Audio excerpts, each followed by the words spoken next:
Hi guys, it's Danny here and welcome back to my channel. So today we're going to have a little sit down life update while I do my makeup. I'm heading horse riding today, so I just thought I'd do a little light makeup for the summer while we're here together, answer some of your questions and talk a little bit more about some changes that have happened in my life over the past couple of years. Also, if you're not already subscribed to my channel, please don't forget to hit subscribe. It would mean so much to me.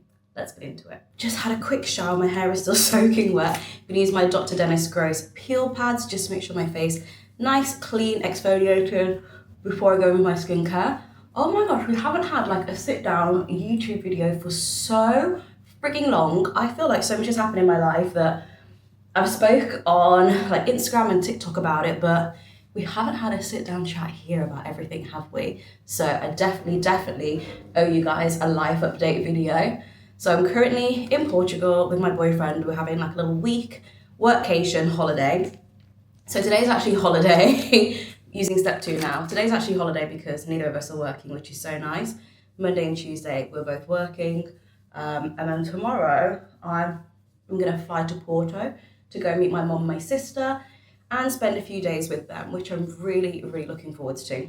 Anyway, let's talk life, shall we? So it's now, what are we in? June of 2024. I mean, where do we even begin? So I'm a full-time content creator now. The last time I did a live update or a sit-down chat on this channel, I don't think I was, but I've been full-time doing content for, God, nearly 4 years now, I think, which is crazy. Had you have told me at the start of the pandemic this is what I was going to be doing, I would have not believed you because my life was a shit show. Right, let me just get my serum, use my SkinCeuticals, vitamin C. So I kind of started doing content full-time because of TikTok. So I've been posting on TikTok every day. I was just like, let's just see what happens. And then to be honest, I fell in love with TikTok Live. And still to this day, I am totally obsessed with TikTok Live. I mean, I was consistent doing it every day before, but work and life, and as you'll understand soon, tiredness have become something a bit more apparent for me. So it's not really something I can find myself doing every day so much anymore. This is the La Roche-Posay EV Immune 400. This is the oil control SPF because I have oily skin. I don't want to be getting greasy out there. Anyway, so I was doing TikTok Live every day. Now I try to do it as often as I physically can. But I absolutely love it. And because of that, like I just built a really amazing community over there, which is why I love the platform so much. I think that TikTok gets a lot of stick. It gets a lot of stick for like trolls and things like that, which, to be honest, they're on all platforms. So for me, I'm like, if you're gonna do this as a job or post on there at all, you gotta have pretty thick skin. So yeah, I feel like trolls are pretty much everywhere, and the way I deal with them is by blocking them. However, last week I did post a video that was more of like a life update and a PSA video because my appearance has changed since the start of this year. And it's because of medication. So I got really sick in December of last year. And honestly, I didn't really know what was going on. Just getting some makeup. I didn't really know like what was going on with me. It was the end of the year. And honestly, I just thought I was tired because it's the end of the year, right? Everyone gets tired. It's the end of the year. Been working our asses off all year. So I kind of thought nothing of the fact that I was a bit tired, to be honest. Just using my Givenchy Prism Lubre concealer to kind of correct my little imperfections. So yeah, I didn't really think anything of it. I just thought, oh, it's the end of the year, getting a bit tired, ready to wind down for the Christmas break, as we all are, right? And then there was something more sinister going on, let's put it that way. And it all came to a head when I had taken my team and my agent for Christmas dinner. Went to Milk Beach in Soho. I love that restaurant, by the way. And I love a spicy margarita. That's like my drink, right? And we were there having our dinner, having our drinks, and literally I barely even touched my drink. It was making me feel physically sick. I was drinking it and I just felt like I was going to vomit the whole time. The food came, again, I love my food. I'm pushing my food around my plate. And my agent's like, is everything okay? Like, this is not like you. It's like, yeah, I just don't feel great today kind of thing. Thought nothing of it. And that day, actually, the day we went for our Christmas dinner, I was meant to work in the office with the girls, but I didn't go in because I wasn't feeling great since the weekend. So I just said, you know what? I'm still not feeling great, but I'm not going to cancel our Christmas dinner. because number one, cancellation fee, and number two, a team needs a Christmas dinner at the end of the year. I think it's really, really important that, you know, you reward your staff, like you make them feel valued and loved. So I knew that I had a duty to them to turn up and do this Christmas dinner.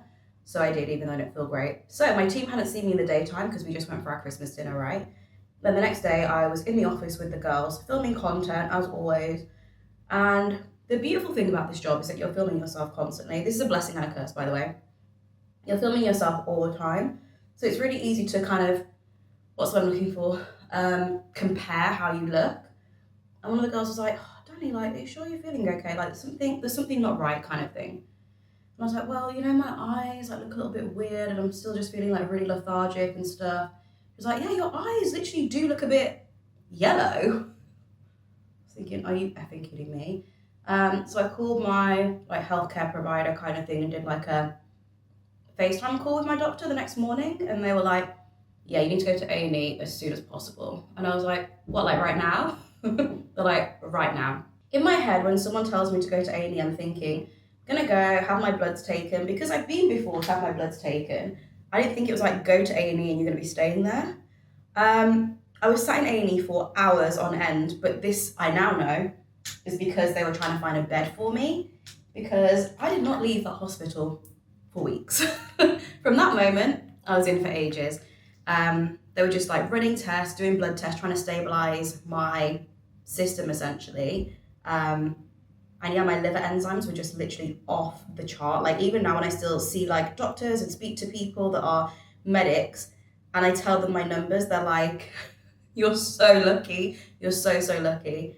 I've never like seen anything, like I'm in like groups and stuff now with other people with the same condition as me. And I've never seen anyone with anywhere near as crazy high numbers as what mine were. So I feel very, very blessed. I'll be completely honest with you. Anyway, so they kept me for ages because they knew something was wrong. They were trying to find a bed for me and, you know, the general normal hospital things essentially. So I was staying in, they were running loads of tests, but the specific thing that they wanted to do was a biopsy because all of the other tests they were running were coming back as negative, like it wasn't what they thought it was, all these things, right?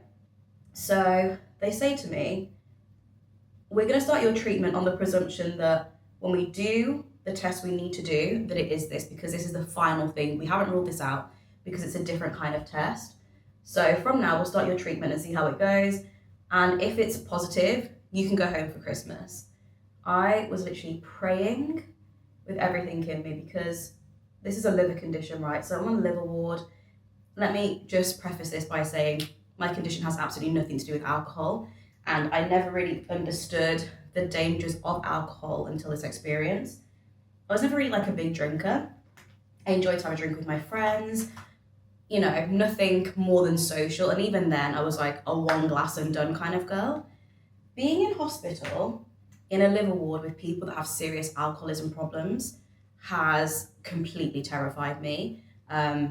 Just some of the things that I saw, you just never want anyone to kind of go through that experience. And every time I would go for like ultrasounds and things like that, the porters that would take me back to the ward would be like, liver? But you're not an alcoholic. I'm like, no, I'm not. Not everyone that has a liver problem is an alcoholic. So let's get that straight. Anyway, the treatment was successful. My enzymes started to go down, so they said I could go home for Christmas. So I managed to go home on Christmas Eve and come back on Boxing Day to then have a liver biopsy.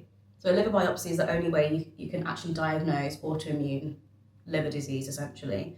So the next day, which was like Boxing Day, I don't even know what that's day called, the day after Boxing Day, I had my liver biopsy, which was pretty traumatic to be honest, and I'll probably make a separate video all about that.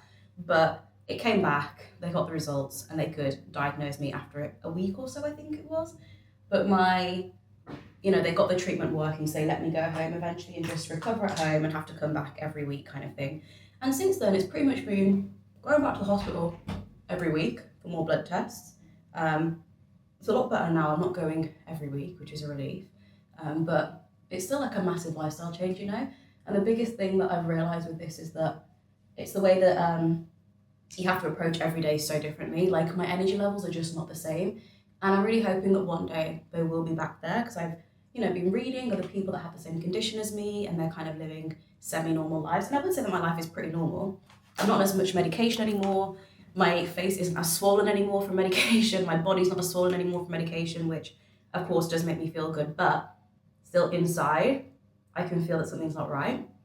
Well, it's not right, it's not as it used to be, if that makes sense. So yeah, that's like my big thing. But this is life, right? I'm just so grateful and so blessed to be here. Semi-normal life as well. So yeah, I definitely want to share more and talk more about it. So if you guys have any questions or anything like that, again, please know I didn't ask for any medical help in this video. I have a great medical team. I'm not looking for alternative therapies or anything like that. Should I want to look for things like that, I will definitely look to the right people. But for here, this is just like a safe space to talk and share, not to be giving people medical advice when we're not medical professionals. And I really hope that's okay. But yeah, that's going to be everything for me now. I'm going to head and go and do my horse riding. I need to dry my hair a little bit. Hope you guys enjoyed this little sit down, and I'll see you in the next one.